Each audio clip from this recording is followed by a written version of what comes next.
Hello everyone, guy named Lex here, and today I'm here to review a movie that came out last week, but I only got to saw it last night, and that is Mr. Glass. And as you may or may not know, I was excited for this movie. I loved Unbreakable. Split was a good movie. Both had a lot of problems, mostly ones with Shyamalan style stuff, but anyways, it was a good movie. Now, as much as I want to talk about this movie, there's a lot of spoiler stuff that I can't give away. It's like Sixth Sense, where the twist was so good. Well, okay, there's 3 twists, and only 2 of them were. One of them people kinda got from after. If you watch both Unbreakable and Split, and how both David and Kevin got their abilities. If you kind of got how about that, you can kind of get this twist. And the second twist was a bit out there. It wasn't bad, but it wasn't good. It just wasn't exciting. It's just weird. And the third one, it's actually pretty good. But anyway, the movie starts out with us seeing David Dunn, who is now called the Overseer by everyone else, and he and his son are like have him go out walking, and then whenever he hits someone who done something bad, he just goes up to their house, beat them, and wait for the police, and just leave.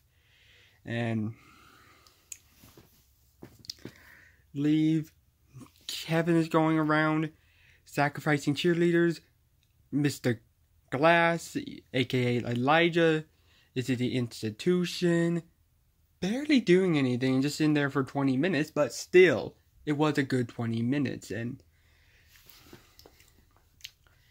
yeah, a lot of the movie is just them talking about their abilities, and like, this lady's going like, okay, you guys aren't real.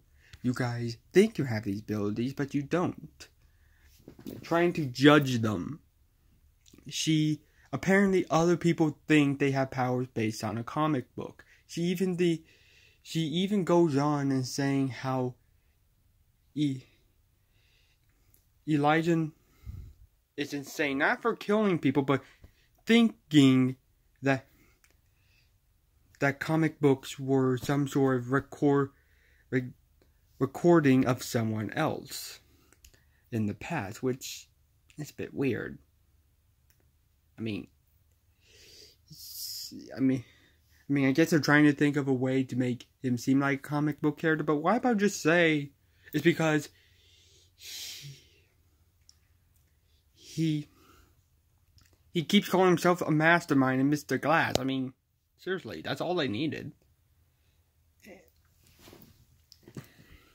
Yeah, the story kind of straightforward. We got Casey from Split trying to help Kevin deal with his stuff and trying to get him into the light. The other personalities are keeping him still. We got that little kid character. I think they call him Barry. I thought he was the guy who kidnapped Casey and her friends. And she, even though Kevin got kidnapped her, she feels bad for him because they were both harmed by family members.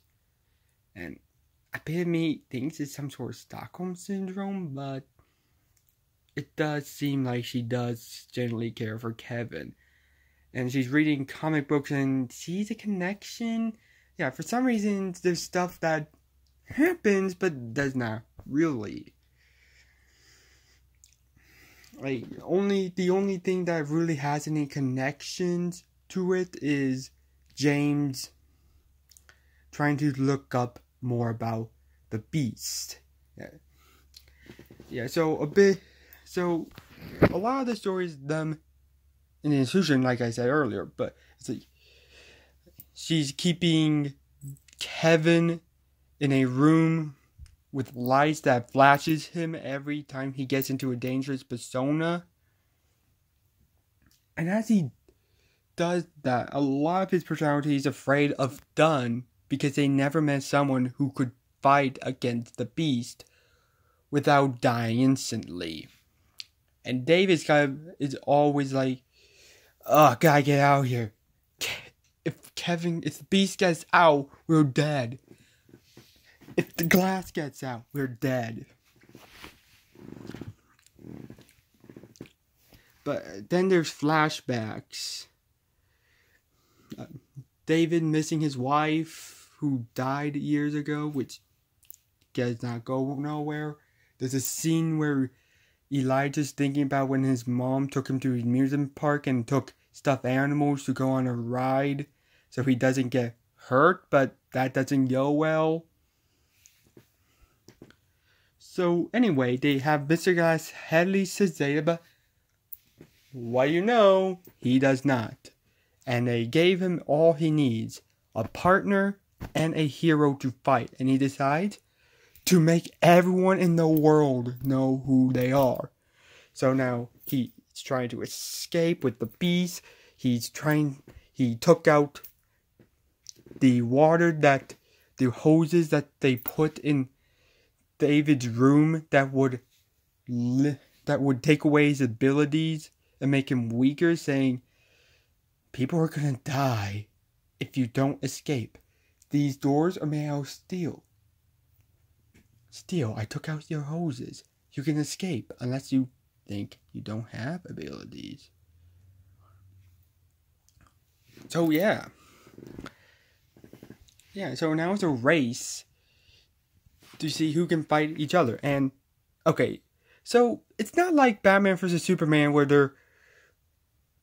where Batman and Superman meet a couple of times and fight for 8 minutes. No, I mean the battles aren't really long, but beginning, David meets Beast, start fighting each other, get captured, whole movie, then fight longer.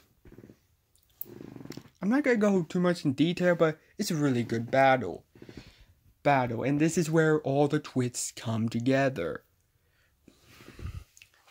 And when the first twist happened, like what Mr. Glass is like going all Samuel Jackson, like, oh my god, like even when something happens to him, I'm not gonna say what, but when something happens to him, he's laughing his ass off. Even as he is happening, I guess, let me just call it the happening, he's still laughing his ass off.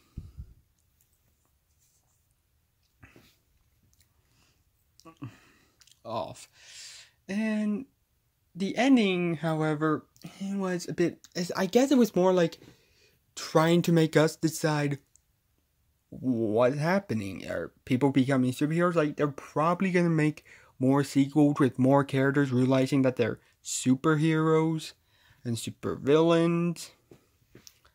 It wasn't that good, but it wasn't that bad either, so yeah. And there's a lot of Shyamalan things, like stuff being focused on for no reason.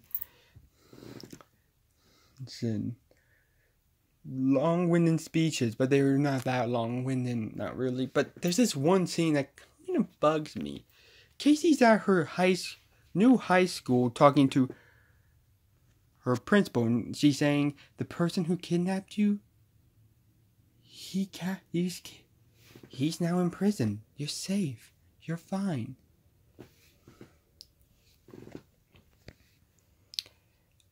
And when Casey was leaving the room to go to the institution to talk to Kevin, it focused on a picture of David's son when he went there. Like, yeah, he went there. Like, it just changed to him. But yeah. Anyway, not a bad movie. It was fine. I actually thought it was going to be a lot worse. I even had a whole intro planned out. I was going to show. You know what? What the hey? I'm doing it anyway.